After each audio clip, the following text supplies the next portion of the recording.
Moretz.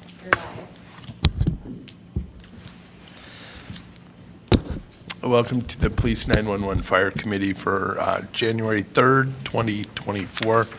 Present today are Councilman Hockett and Councilman Sprinkle. We also have Finance Officer Chandra Phillips, along with Public Works Director, Public Safety Commissioner Justin Day, Chief of Police Mark Dvorak, and 911 Administrator Andrea Potacek. Looks like we have a pretty good itinerary today. Let's go ahead and roll through. Mark, I'll let you start it off.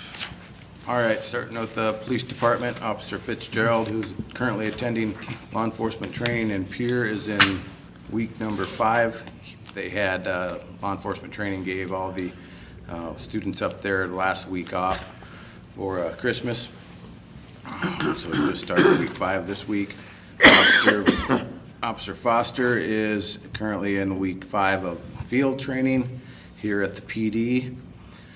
Let's see, our cars, we're gonna have to get 3 of them, I think, to B&L in Platte. Radios are causing problems in a couple of them. Light bars not working in another one. Hopefully they're simple fixes. But I think the labor would probably cost more than actual parts. Well, maybe we'll see what the deal with one of the radios is, but just taking those cars apart might be a little bit of a chore for them. So hopefully we get them scheduled in. I know they're really busy over there. Well, pretty much all the time, but it seems especially this fall. Let's see, and winter. Feeding South Dakota is this Friday, starting at 11. And moving on to our traffic report. A little bit slower this week with the snow. So over the last 2 weeks, there was 27 total traffic stops. 14 of those were for speeding. Of the 14 speeding stops, 8 were cited for speed. 1 for no driver's license, and let's see. Yeah, that takes care of the speeding. So, 9 out of those 14 speeding stops were cited for either speed or 1 was suspended driver's license. Let's see, 6 headlight and tail light stops were made. All those violations were warning, but 3 citations came out of that. I believe 2 for no driver's license and another for suspended driver's license. Bunch of several other miscellaneous stops, including 3 DUI arrests this week. One of those came off an exhibition driving stop, another for lane driving, which is weaving in your lane in between lanes, and one was from an accident that happened on a street here in town, ended up with a DUI arrest. So kind of a mix of everything this last couple weeks. Any questions? Okay, thank you. How about your budget, bud? Close us out. Close out for last year, Yep. So last year, 2023 ended with 92.06% budget used, so under by 8%. So they are asking to encumber a portion of their cyber tech bill for the changeover from the current police station to the new police station location. I think it's just under $4,000. Obviously, they underspent their budget by $74,000, so they can cover that remainder on that cyber tech bill.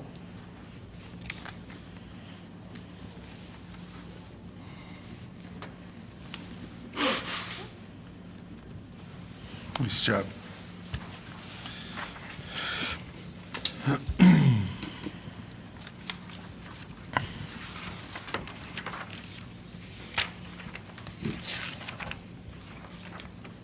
Did your fuel really come in that low? From last year, how much we used.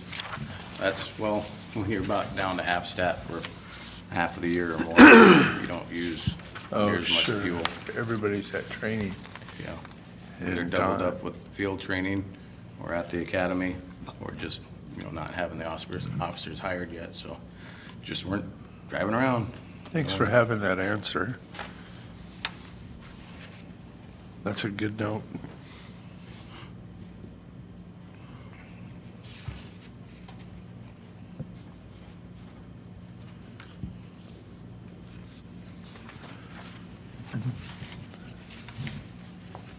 That's it.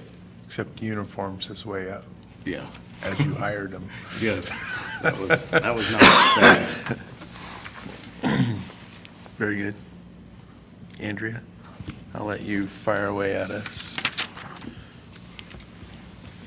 So we met with Michael Hoffman yesterday regarding the RFP that we're working on getting put together. I just kind of visited with him about what that needs to look like for us.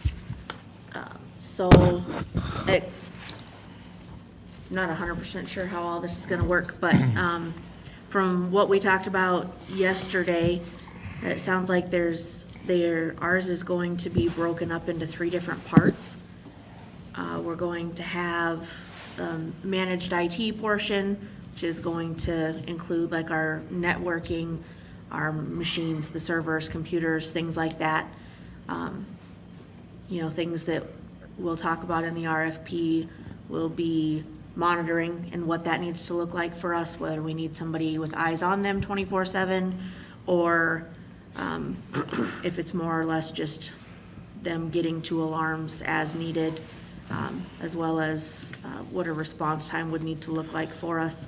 Those are all things that I will have to address in the RFP, because we'll need to make sure that whoever it is that does end up getting awarded the bid can actually provide the service that we need, the way we need it to be done.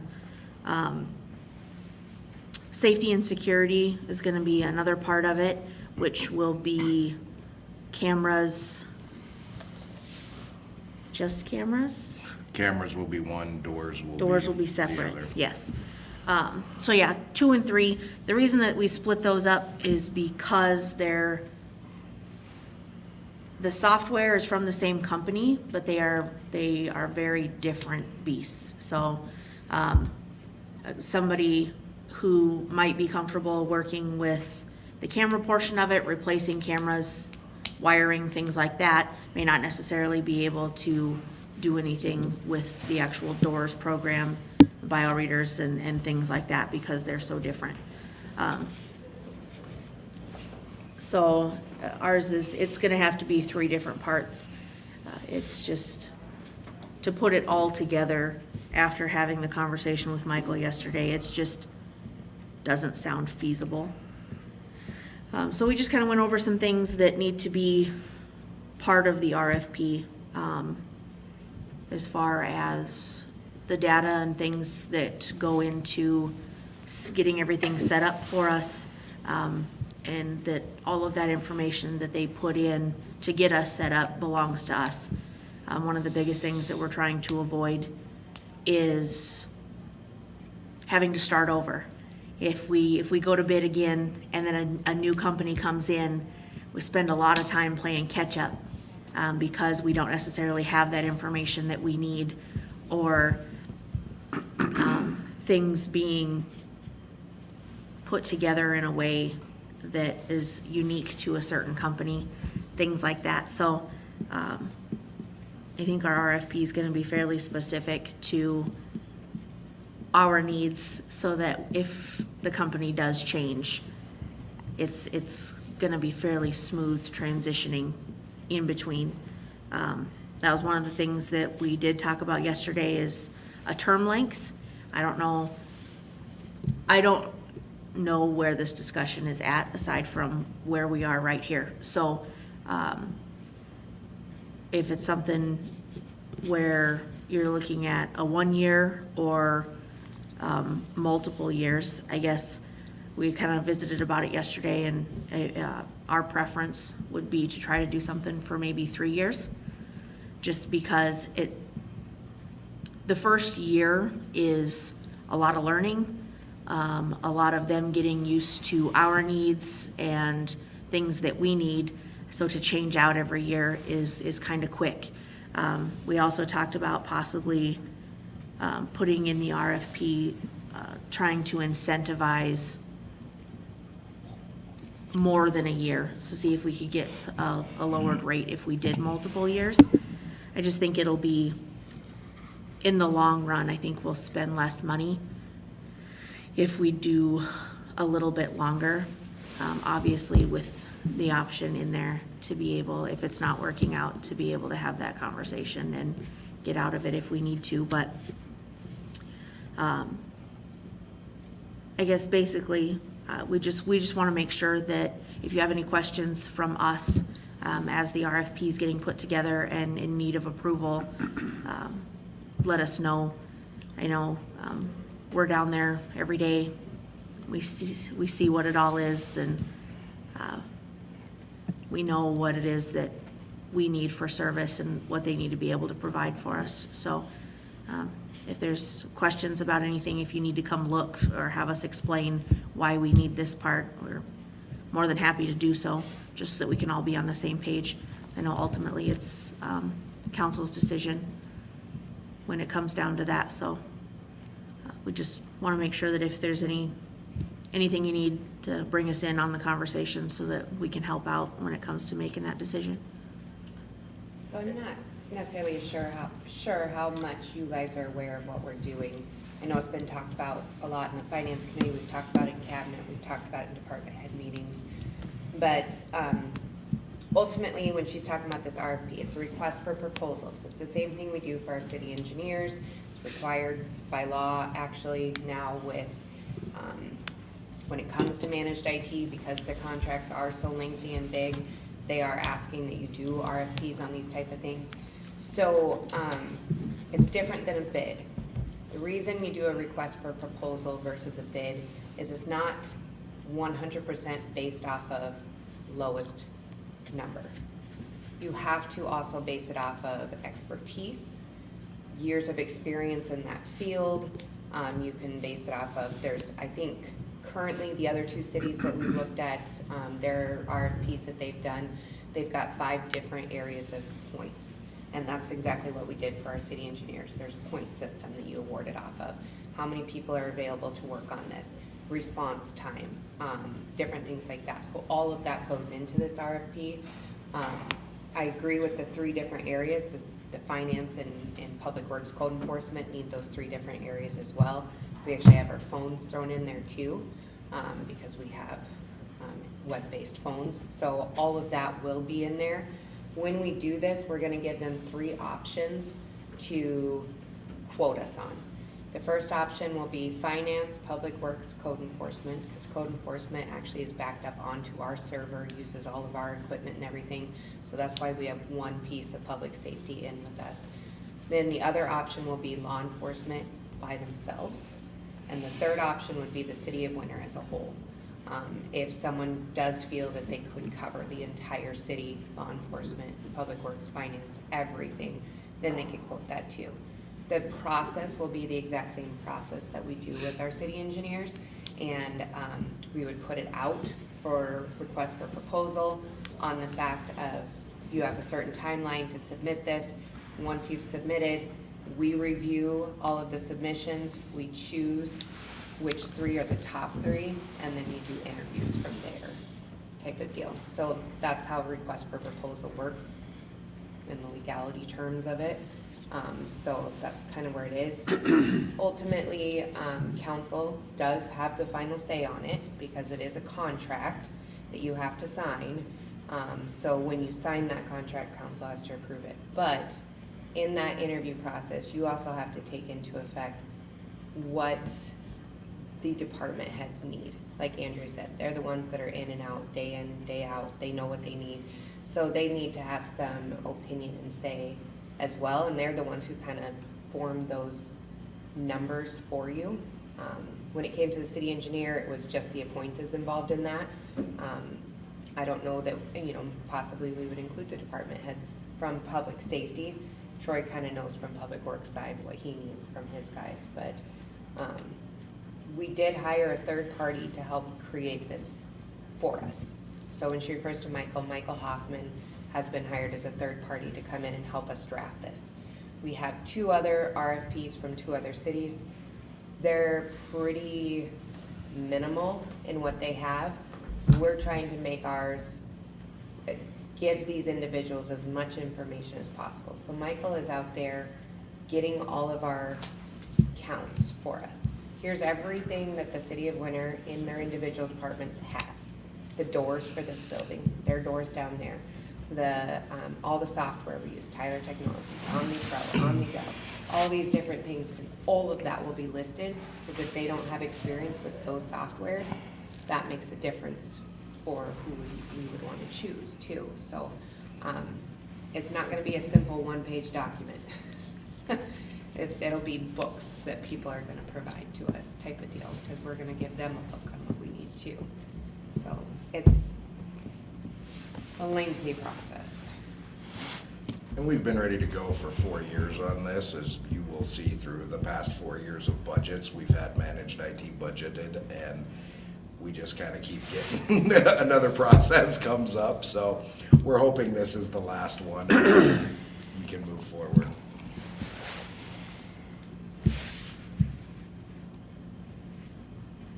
Would it not be more economical to have one entity service the whole city of Winter? I'm not understanding exactly why every department has to have their own people, their own managed IT, when, we've got people that, I don't know if we have people down here that could do that for our city. But to me, looking at it, it would be simpler to work with one entity rather than 10. In a perfect world, you would be correct. In the world that we live in, they are such a beast in and of themselves. Not all IT companies are willing to take that on. Or capable. Capable to take that on. As far as municipality ITs go. And if you're looking to get a local response time, they like boots on the ground, so you kind of need somebody semi-local that can be boots on the ground. Otherwise, you would be looking at getting someone from Texas, California, all of that, and the only way they're boots on the ground is if they fly in, and that would be difficult for them. I don't know how big, I don't know how the state does it for their correctional facility and all of that. Well, they have BIT, that's probably how they do it. But we're a municipality, so we don't use BIT, that's through the state, so. How many cities have their own IT? City of Huron has their, I don't know how many specifically have their own. I do know City of Huron has their own, but they also outsource from there. So one thing that we've talked about before is, I like the 3 years, I agree. We just did a 3-year, our 3 years completed as of March 1st. That's why we're kind of pushing to get this done. So it's before our contract ends on the finance, code enforcement, public works side. But then potentially looking at down the road, as we always do in every department, maybe we hire someone full-time, and then what they can't do, outsource. That's what the county currently does. They have a full-time IT person, but then outsource to a third party for things that they can't do on their side. So that's something we're definitely interested in. I don't know, because of all the updates that we've done on our side, and they just went through, you guys just paid for $500,000 for them to do a major upgrade. I don't know that we're quite to that point where we could just have one person come in and here you go. Ask Ronnie Phillips how that went the last time we tried to do that. It didn't end well for us. There's so many servers, online servers, local servers. It is a lot. Could we somewhere down the line get somebody here? Absolutely. I do think that we could get to that point. I would think so. Yeah. How much do we have budgeted overall for managed IT? Right at 100,000 for all departments. A little less, I do believe. The largest portion being their departments, corrections, police, 911. That'd be about 1 FTE in that business probably. With That would be their benefits. wages alone, probably. And then add benefits on top of it. And you would still have to outsource with one full-time person, because Yeah. we get sick, we have vacations, to have somebody on call 24/7, 375, 365. Sometimes years feel that long, Yeah. but. Yeah. So I'd love to see someone here. I will tell you that when Direct Technologies for us had somebody here, that was awesome. Yep. But that was also I can while we were see going that. through our upgrades. Yeah. Now that we're not doing any upgrades, the phone system works just fine for us. They have had a lot of upgrades. They've loved having someone boots on the ground for them. Every time something breaks, they can be right there, plug, unplug. So there's pros and cons to Yep. both. That's the biggest component for down there, is being able to have somebody now. Because there are To certain respond things, when you have there are it. certain things that are gonna happen that can wait till the Yes. next business Yeah. day. Yep. And there are certain things that cannot. Yep. Which means I need you here at 2:30 in the morning, Yep. now. Yeah, And there's, so, I can see that. there's some things that I mean, I myself, because I won't speak to anyone else, not saying that they can't, but there are some things I can go down into the tech room and have somebody Belly of walk the me bees. through, I but call I'd it really the rather belly they of the just be there bees. doing it. Because, What if I misunderstood which box? yeah, Yeah, it scares me too. there's a lot of technical names for the equipment down there that,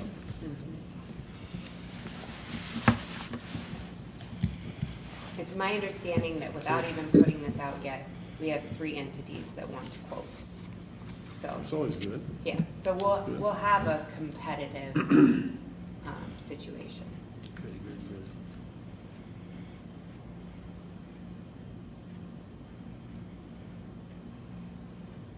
I think that's the biggest thing, like Chandra said, if we tried to, I mean, they'll have the option, but I think if we made it strictly the entire city of Winter, I think it would shallow our pool so much that it would be a detriment. I do. And those companies that are states and states away, they still have the option to put in the bid if they want it. As far as response times and things like that go, they would just have to try to contract with someone locally so that they could provide that part of it. So it doesn't mean that they can't. Yeah. They'd have that option. They would just have to know that that's a requirement that we have.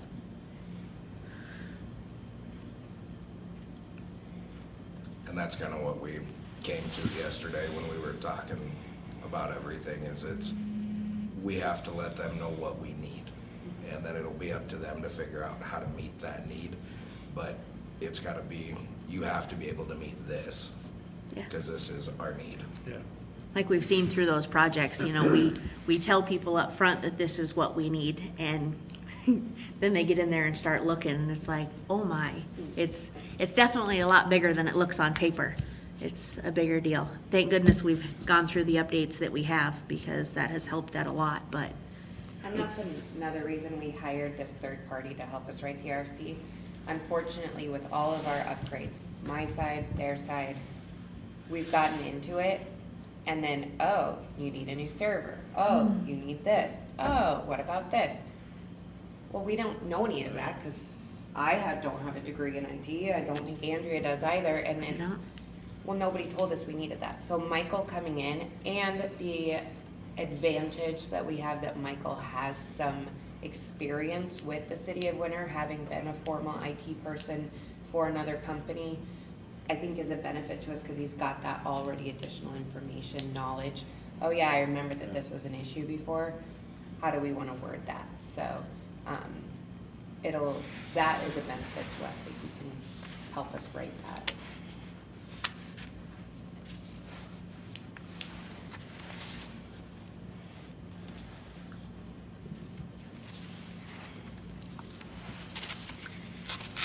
what are we looking at time-wise? Like RFP drafted by, Well, the goal, and that was before, I mean, you guys just met with them last week, or this week, yesterday. So the goal was to have it all compiled by the middle of January. I don't know if we'll be able to do that since you just met with them. And then put it out for bid with, put it out for RFP with openings middle of February, so that we can award it the first meeting of March. So, and then before we put out the RFP, we would want, obviously, everyone, and Justin's pretty good about sharing that stuff with you guys, to kind of go through it, read it. It'll be a lot of technical jargon and stuff in there too, but just verify that the things that you think should be in there are in there. Yep. Once we see it, we will be coming back with, recommendations on this meets what we need.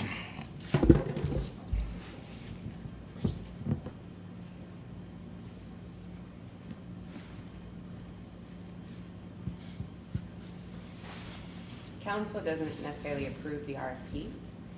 That comes from, it's the same as a bid, and bid notice, bid specs. Ultimately, the department heads and appointees work with the city attorney to draft it. City attorney gets it to where it needs to be, it goes out for publication, and then you guys ultimately, you award the contract, but it's kind of, I don't know I don't know how to say this, not, Not be rude. right. We want you guys to be part of the process going forward so that we don't put together this RFP and then it comes time to award the contract and it's a hard no because there wasn't something in it that you guys wanted to see. So we'd rather you be part of that process also, so that we're all on the same page once it comes time to awarding. That's my opinion. I guess I feel kind of like, okay, we're counting on your expertise to inform us. Thank you, that was a nice way of saying it. Yes. It's not my little- And that's 100% right, but like Justin brought up, we've been going through the managed IT thing for 4 years now, and we keep hitting the finish line and then getting pushed back. So hoping that this time, if we get everybody involved in the process and on You the will same have page- everybody in the process and it still won't satisfy some, I understand. it will still be, and quite honestly, in most cases, they're not gonna understand what each department needs. You, as Ron said, Councilman Sprinkle, you have to advise them, and it still won't matter. There'll be some that still think Yeah. that they know. The hope is that if they're given the opportunity to ask questions when we have these meetings, that maybe we can help with the understanding. But you think about some of the questions that came up in the past when we were going through this process. It was, council wanted to know if there was a better deal for a 2-year term versus a 3-year, 2-year with an option, or a 1-year. Most of the times, it's just been the finance side of it. They didn't want to get involved on the technical side, which was encouraging. The finance side, yeah, RFP, 3-year, even a 4-year sometimes, or a 3-year with a 1-year option if things are going well before we RFP again. Those are terms that council wants to know. They want the best bang for the dollar, taxpayer dollar. That's what I'd heard in the past. And we could put that in there, a 3-year term, just because onboarding can be so stinking expensive, depending on who you go with. You could put in there a 3-year term with an auto renew every year if things are going well, or you can do the RFP every 3 years. So it's just something you're gonna have to think about. The onboarding will be something that Here, you're gonna have to look at this time for sure, The- because depending on who it is, currently we have 2 separate individuals. We have Direct Technologies, they have CyberTech. So let's say CyberTech were to get the entire city, there would be an onboarding cost on our side for CyberTech and not necessarily for them, and quite opposite. If it were to be DT for whatever reason, there would be an onboarding for them because they'd need to get all that information and get it plugged in and vice versa. So, or it could be a third party that's never worked with either of us and we have a whole onboarding situation. So that will be something that comes into the price of it. But the one that I looked at currently, and we haven't plugged it all together because we don't have all of Michael's information, 30% of the points, it's not even 50%, 30% is price point. The rest of it is based off of knowledge and experience and availability. I was gonna say, you all have seen how fast technology moves. If you go longer than a 3-year with an auto renew, a lot of times companies can become complacent, mature, comfortable, and you can not keep up real quick on technology. you always want to be going out for bid every 3 years and making sure that all the newest technology and all the security features, that's a big thing in this too. Is it 3 years or 5 years on our city? I mean, that's even federally required on the engineers to go out for RFP. I don't remember if it's 3 or 5, but, I mean, they even recommend that you do it, so. Quite honestly, I think you should, 3. And for the record, that's the mayor's appointment on the engineers. I know my son's involved in electronic engineering for Midco and Sioux Falls. Yeah. And the changes they have to go through about every year Yes, to keep up with the latest. yes. And they send them all over for training.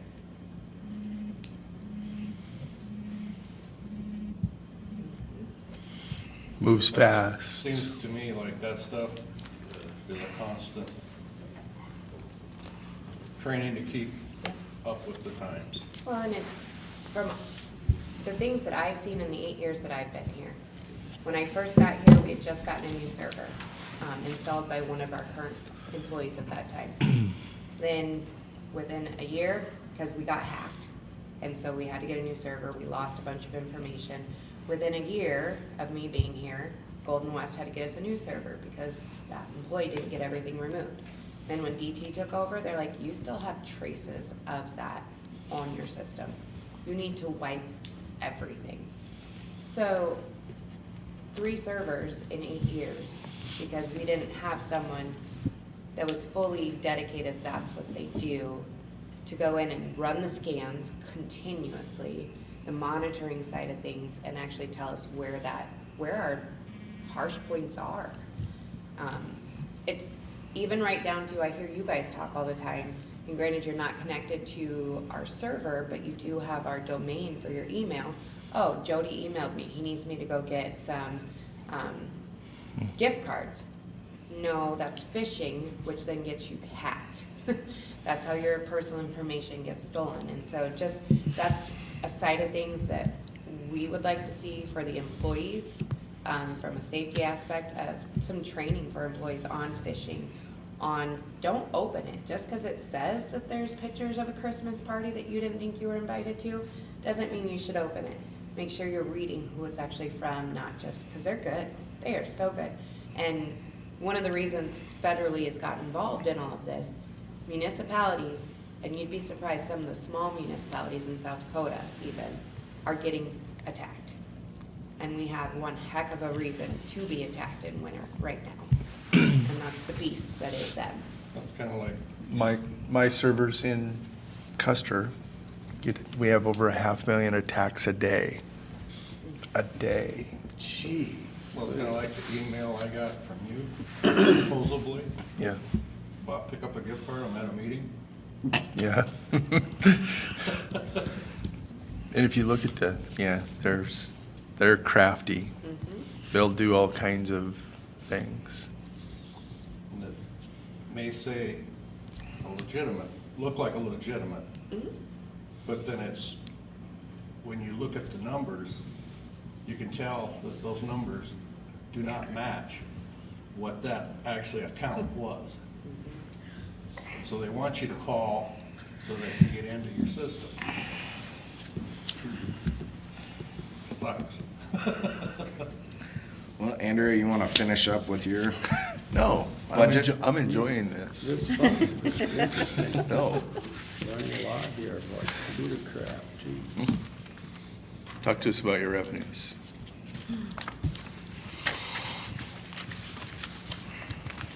You have revenues.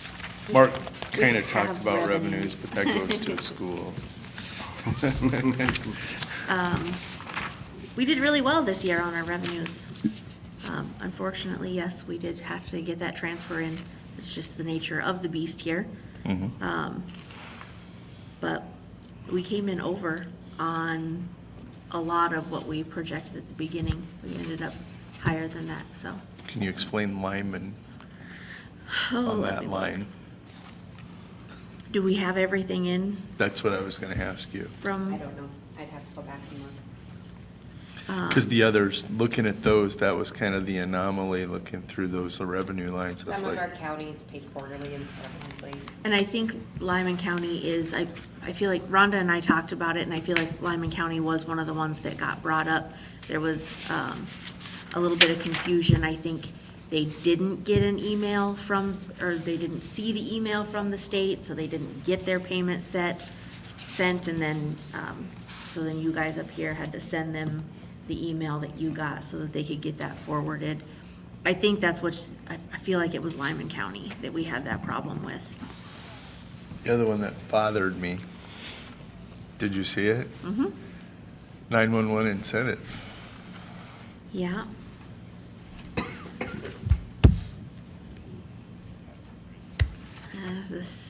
I don't know, the state decided to give more money to Other, the bigger PSAPs again. now I'm activated. I'll go after. I missed out on the PSAP meeting that was yesterday morning because we had other meetings, so I'm not sure if that got brought up or not. They always send out notes and stuff from the meeting, probably here within the next couple of days. I was hoping there was some sort of update. I have not checked the agenda or the calendar for this upcoming session to make sure that we made it on there, but hopefully we're looking to make some changes here soon. Those were just questions. I didn't know if you knew the answers to. As far as our budget goes, we were just shy of 83% used. The biggest thing for us this year was personal services. And then we've always budgeted for managed IT. Of course, that didn't get used in 2023 because we didn't have a contract. So we did end up almost $140,000 under budget, and the majority of it was the personal services and managed IT. I know that was kind of a question mark as to us being so far under, and then, requesting for next year and stuff. Aside from personal services and managed IT, I think we were the farthest under in our utilities, and then what would have been repairs and maintenance for our equipment. As far as repairs and maintenance for the computers and things, that's still a learning curve for us because we're used to having things that are going down. We got really lucky this year, this last year, that we didn't have a lot of issues as far as our computers and stuff go, but I feel like that's a lot because of the fact that we have them on that schedule so that we're getting them replaced when they need to be and not just waiting for everything to fail on us.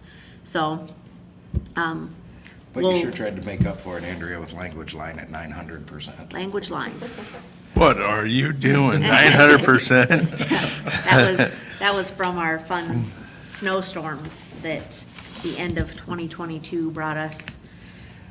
So, yeah, we were definitely over there, but that was not one that we could get away from. So hopefully, I think for the most part, we were fairly close everywhere and still learning and tightening those things up as we move forward.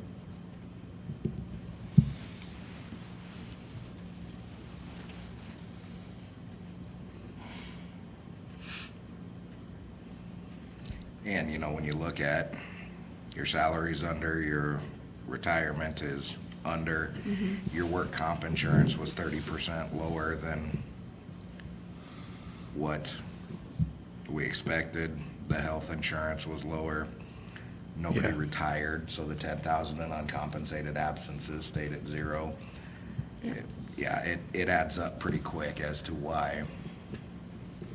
$105,240 of what you just listed, There you go. which is 12.5%. Yep. But that's again going back to 30% of your staff around there for how long? Yeah, I see it. I do applaud you. I really do, for keeping it together. yeah, I mean, thank goodness for the staff that we do have currently, because without them, we'd have been done a long time ago. This year was one of the toughest that I've seen in a long time. Have you seen the proposal that came through finance yesterday? No. Get a copy of that on your way out if you've got any suggestions, Okay. please. If you guys didn't see that from finance yesterday, I would encourage you to grab a copy from the finance officer of an incentive program that had been brought through from personnel. Personnel. Yeah. You haven't seen it on paper yet. It's tuition reimbursement. Yep. Tuition reimbursement, some other things. That 105,000, I don't want it to go to the bottom line. Great, I would rather have it invested in people sitting in seats. So, that's me.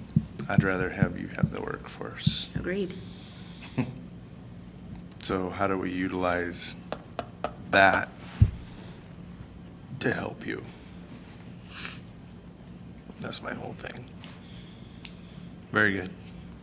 I do applaud you, both of you. I mean, it's been a great, you guys did a great job with your budgets.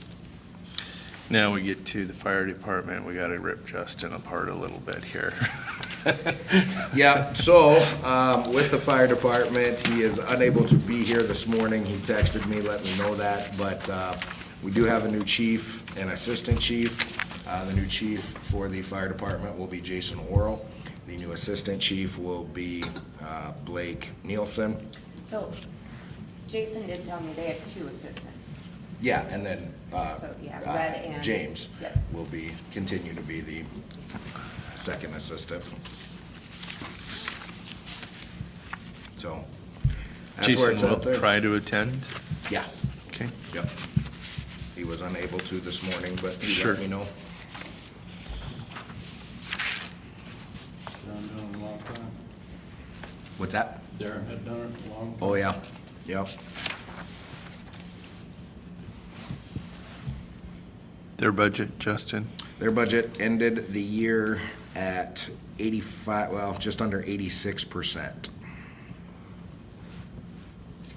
Salary came in about 18% lower, 17.92% to be exact. All their equipment had come in? Jason Nothing? was gonna look into that. Yeah, I haven't he's heard anything checking. different. Okay. Just in case we need 'Cause to he wasn't- encumber. He isn't who ordered it. Right. So he had to get in with someone else to figure out what was ordered and how much and.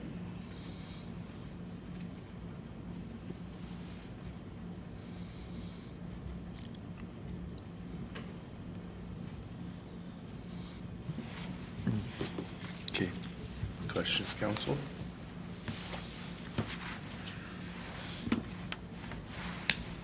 Mark, what's, how you coming with our parking on the street? I haven't been around much this last week. Had some family health issues, so I haven't had a chance to even look into, I think the only day I was here last week was Friday and Tuesday. But I did, it's been rolling around in my head. It's just getting the time to look into what we can do. What's that? There's a vehicle on Main Street too. Yeah, that's been tagged, and that was, my intention was to get it out last week. And then with the personal stuff going on with the health of a family member, just kind of went by the wayside. But that's my intention today is to get that towed off of there, because it's been tagged since the day we had committee on the 20th, I believe. 2 weeks.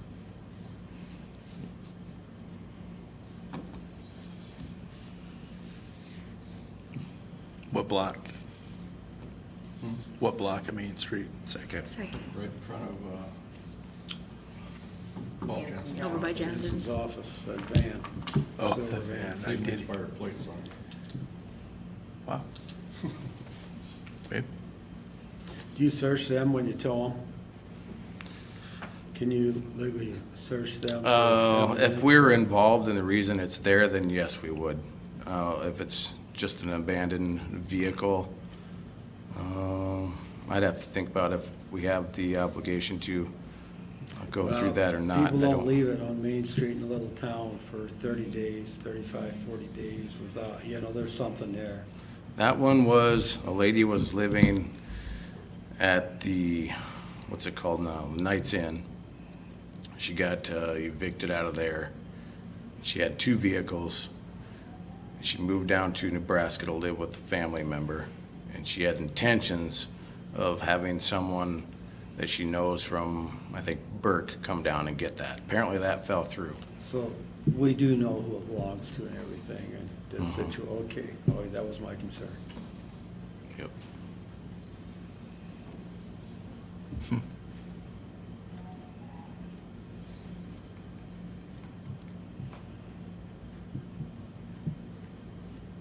Still open if you got other questions. You guys have questions for us? Normally I hear them, but I would like to say, in case Slant anyone got axe. phone calls, we, through the finance office and utilities, have a ethical, legal obligation, if somebody is shut off, that we can send either our electric department or the law enforcement over to verify that utilities are not being taken from someone else. We had a whole thing happen last month, or last week, got threatened, city attorney got involved, all these things, because they have no right to be on their property looking to see if they're stealing power. Well, yes, they do. Federally, you cannot be hooked up and take electricity from anyone else. And also it's a safety precaution for our employees. If you're hooked up at somebody else's power, we don't know it. We, as far as we're concerned, are there, it's shut off, and then we go to work on something and it backfeeds and our employees are hurt. We have that right to have law enforcement go over and look, verify, talk to them, all these things, and our electric department can go over and take a look too. We do this for everyone that we have shut off for an extended amount of time. So I do appreciate that your people are working with us on getting that taken care of and looking through things. I know that there was confusion on it because one day electric department went, the next day police, the next day electric department. We can check it every day, we can check it multiple times a day, because trust me, we've seen it all through our office on I'm sure. power lines and propane tanks and whatever else, and so I do appreciate what the law enforcement center does to help us in those situations, because it does happen, especially in the winter. And some of it is too, we want to make sure that the people that are allegedly still living there with no power are safe too. So that's why we have law enforcement go check on them too.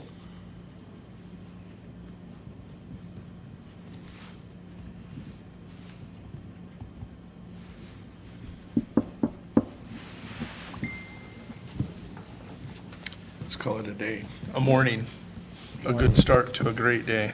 Yes.